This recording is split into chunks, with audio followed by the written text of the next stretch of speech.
welcome to France. We're going to have a little race between the Carptechnics Sb3 and an Angling Technics Microcap Mark II. See who's the fastest. So, right. Make sure no cheating in there. Right, on your Ready? marks, get set, go. Oh! Hang on, not going in a straight line.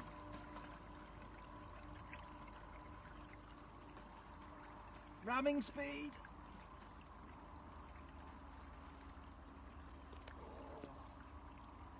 What do you reckon? And after 3, we're going to do a complete 180 Right, and 180 head straight back. Go. Oh, look at the manoeuvrability of the Sb3 there. Let's wait for the Titanic to turn round. Caught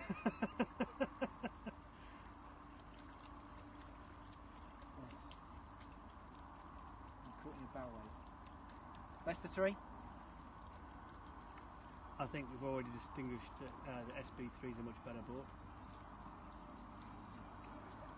That's because the Sb3 is running on lithium compared to the Angling Techniques, which is running on lead acid batteries.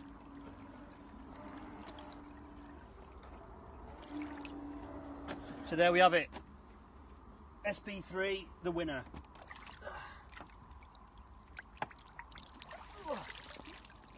There we go.